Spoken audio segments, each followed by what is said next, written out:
Сәлеметсіздер ме? Қуаныш. Бүгінгі біздің ашық сабағымыздың тақырыбы мұхит әндері, соның ішінде жан телім әніне талдау жасайтын боламыз. Жалпы бұл сабақтың мақсаты мұхит Мералуының әншілік мектебі, соның ішінде мұхит әндерінің орындалу ерекшелігіне тоқталамыз. Жалпы мұхит әндерін орындауда қандай қағыстар қолданылады, дауыс ерекшеліктеріне байланысты оқушымен, студентпен жұмыс жасайтын боламыз. Енді Қуаныш, көңіл-күйің қалай? Жақсы.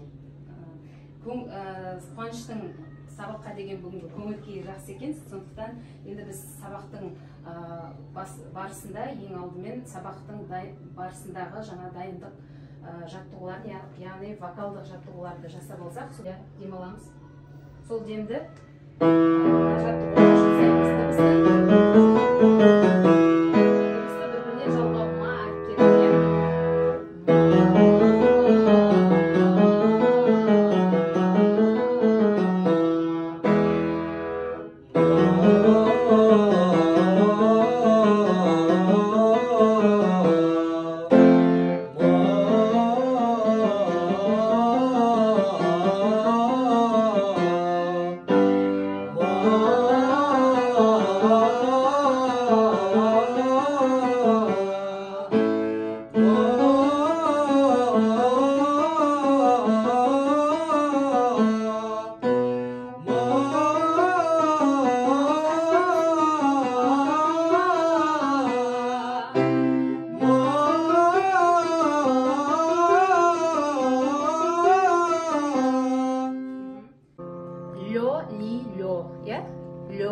Кеуденің резонаторын қосамыз. Төменге тағы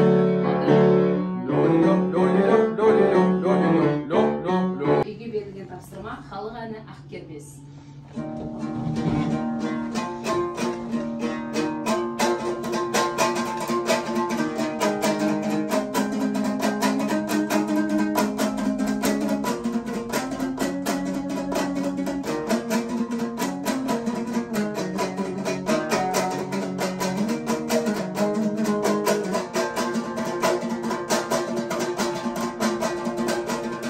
Ben giradım aslında Bukma karanağı Akbedin avuşan diysen Aktaran ayday ünkar jam Dingin avlından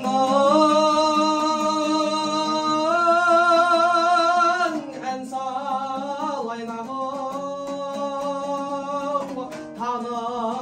tanımasan dausumday şakaran ayday ünger jan betigil bildin boz vaqdalida aytkan söz ayralasar gün tuday hoş esen bol ayday Ақкербез oy Ақкербез. Жалпы сен ән орындауда қағыстарың барлығы орында, бірақ әлі де жақпен дұрыс жұмыс жасау керек, дыбыстарды ашып айту керек. Жоғарыға етегілі белден мұз, уағдалыда айтқан сөз. Содан кейін әннің жаңа бір жолдың соңында мына қағаздарды қолдану керек, иә? Біз ән айтуда қолданылатын қағаздар қолданылады. Айырылсар күн тудай, қош есен бол айдай, ақ кермес. Ені кішкене істемей ашып айтамыз, иә? Қалықтатып дыбысты айтуымыз керек болады. Жақсы, енді бұл әнді әрі қарай қайталайсың, сөзін барлығын жаттадың. Әрі қарай енді біздің бүгінгі жаңа тақырыбымыз мұхит әндері, соның ішіндегі жан телім әні. Жалпы Мұхит Мералыұлы Батыс Қазақстан әншілік мектебінің негізін қалаушы, Батыс Қазақстанның әншілік дәстүріндегі ойып тұрып орын алатын тұлғалардың бірі. Мұхит Мералыұлы Батыс Қазақстан облысы Қаратөбе ауданы Ақбақай деген жерде 1841 жылы дүниеге келген. Жалпы Мұхиттың әндерін бүгінгі күнге дейін бізге жеткізіп келген. Мына жерден қарайтын болсақ, біздің қазіргі күндегі орындаушыларымыз Мұхит әндерін бізге жеткізушілер болып табылады. Оның ең алғашқы Мұхит әндерін бізге жеткізуші алтын көпір бұл Ғарифолла Құрманғалиев. Одан кейін осы мектепті әрі қарай жалғастырып Мұхит әндерін жеткізушілер Қажыбек Бекбосынов, Мекес Төрешев, Қатимолла Бердіғалиев, Қайрат Хаким, Сәуле Таутаева, Гүлмайдан Сүндетова, Қаламқас Орашева, Қалампыр Рахимова, яғни осы кісілердің барлығы бізге осы Мұхиттың мектебін жеткізушілер, яғни алтын көпір болып табылады. Жалпы Мұхит әндерінің ерекшелігі қандай? Мұхит әндері негізінен әртүрлі регистрде орындалады. Негізінен Мұхит әндерін орындау үшін асқан дауыс және домбыра шеберлігі өте мықты болу керек. Яғни Мұхит әндерінде қолданылатын қағыстар, ол қандай қағыстар? Төкпе қағыстар, біздің күйшілік дәстүрде мысалы төкпе қағыстар болса, әнде де сол қағыстарды қолданамыз. Яғни орама қағыстар, түйдек қағыстар және түрелі қағыстарды осы Мұхит әндерінде қолданамыз. Мұхит әндерін орындау үшін әншінің дауысының диапазоны биік болу керек. Яғни Мұхиттың көптеген әндері жоғары диапазонда орындалатын әндер. Енді Ғарифолла Құрманғалиевтің орындауында осы жан телім әнінің видео жазбасын тыңдап көрейік.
дауысты құбылту, жоғарғы дыбыстарға шыққанда дыбысты таза алу.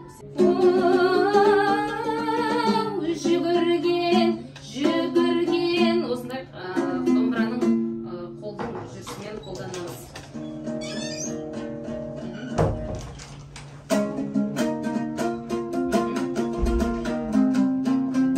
Енді қосып айтамыз.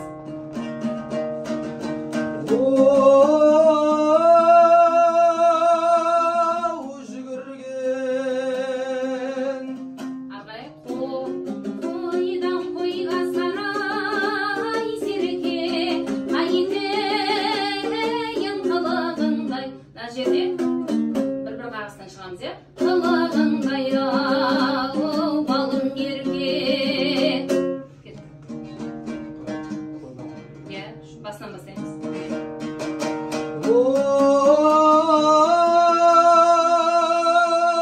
Жүгірген қойдан қойға сарау сергем, қайтейін қылығыңдай ау, балым ергем. Әріптерді о деп аузының ішінде жинамаймыз, анық сыртқа шығарамыз.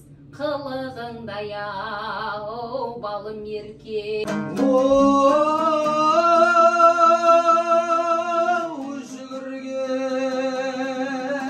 қойдан қойға сарау сергем, қайтейін қылығыңдай ау, балым ерке. Кеш болса серуенге ау, шығасың сен, қызғыштың айдарындай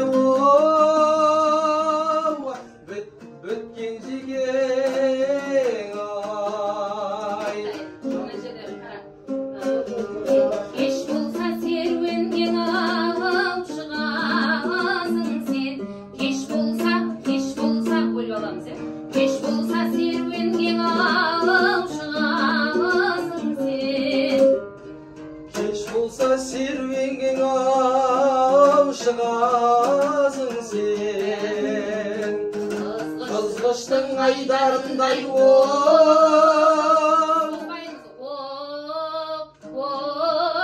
қызғыштың айдарындай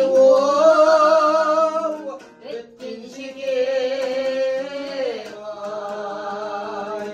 Жан терең біткен жегең ау, қойған жүзең ай. Өтілген сабағымызды бекітеміз. Бүгінгі сабақты мен саған түсіндіргенім бойынша сұрақтар қоям, сол сұрақтарға жауап бересің. Мұхит әндерін жеткізушілер кімдер?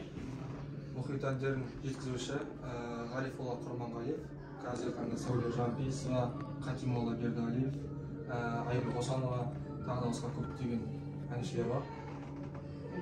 Мұхиттың басқа қандай әндері бар? Мұхиттың тағы да басқа әндері Үлкен айдай, Кіші айдай, Көк айдай, Жан телім, Айнам көз, Зәуреш, тағы да басқа көптеген әндері бар. Жалпы мұхит әндері қалай орындалады, орындаушылығы? Мұхиттың әндерін орындау үшін диапазон кең болу керек, үлкен диапазон талап етеді. Ол және де қағыс ерекшеліктерімен домбыра қағыстарында треуіл қағыс, алма кезек қағыстар қолданады. Жақсы, енді саған үй тапсырмасы ретінде Жан телімнің әнін береміз, бердің. Жан телімнің сөзін жазып аламыз дәптерімізге.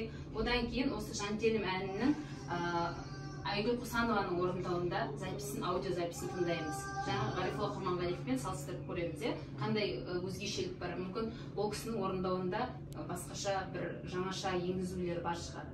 Соны тыңдаймыз. Одан кейін осы әннің сөзін жаттап, қағысымен жұмыс жасап, келесі сабаққа дайындап келеміз. Енді жалпы сабағыма өзек болып отырған Мұхит Мералұлы әндерінің орындаушылық ерекшелігі, соның ішінде мұхит әндері, яғни біздің рухани мұрамызға айналған ән өнерінде өшпестік қалдырған үлкен мұра деп айтсақ болады. Жалпы мұхит әндерін зерттеуде Ахмет Жұбановтың, Бақыт Тұрмағанбетованың және Серік Абдрахмановтың еңбектеріне сүйеніп, біздер осы сабақ барысында қолданамыз және осы сабақ барысында жаңағы Ғарифолла Құрманғалиевтің видео жазбасы басшылыққа алынды. Жалпы мұхит әндері жаңа ертеден бері қалыптасып келе жатқан өзіндік қолтаңбасы бар өңірлік өнер болып табылады. Яғни мұхит әндері орындаушыдан асқақ дауыспен домбыра сүйемелінің шеберлігін талап етеді. Бүгінгі біздің сабағымыз осымен аяқталды. Сабағымызды ден қойып тыңдағандарыңызға көп рахмет. Сау болыңыздар.